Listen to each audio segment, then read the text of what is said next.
Alright folks, let's talk millennials. Those born between the early 80s and the mid-90s. Yeah, we're the ones who grew up with dial-up internet and now rely on high-speed Wi-Fi just to function. We're the participation trophy generation, supposedly entitled and narcissistic.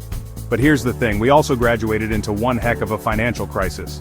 We were promised a bright future, told to go to college, get a good job, and live the American dream.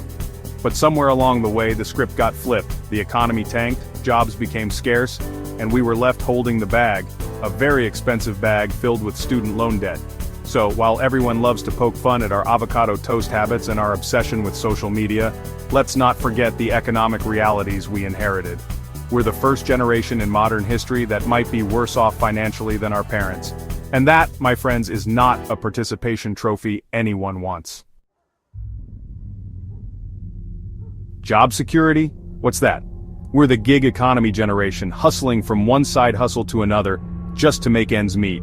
Forget pensions and benefits, we're lucky if we get health insurance. It's like playing a game of financial whack-a-mole, except the moles are unpaid internships, and the hammer is our crushing student debt.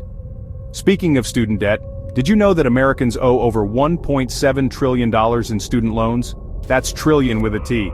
And guess who makes up the largest chunk of that debt? You guessed it, millennials. We're literally drowning in student loan debt, and it's impacting our ability to buy homes, start families, and even just, exist without constant financial anxiety.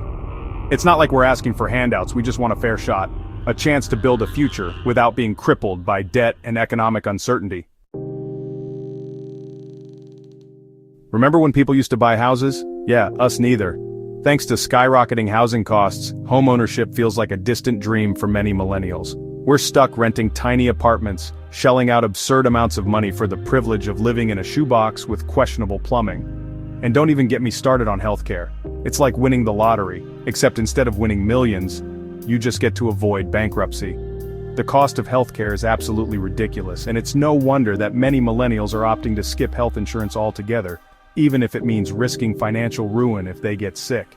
It's a lose-lose situation.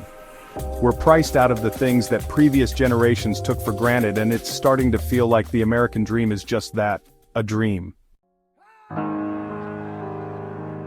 So, what does the future hold for millennials? Honestly, it's hard to say. We're a generation defined by its resilience and adaptability, but even we have our limits.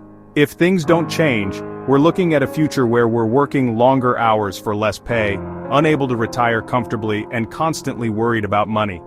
But it doesn't have to be this way. We need policies that address the root causes of our economic woes: stagnant wages, rising costs of living, and crippling student debt. We need affordable housing, accessible healthcare, and a job market that values security and stability. We're not asking for a handout, we're demanding a fair shot, a chance to build a future where we're not just surviving but thriving. Because the truth is, if millennials aren't thriving, the entire economy suffers. We're the future, folks, and it's time we started acting like it.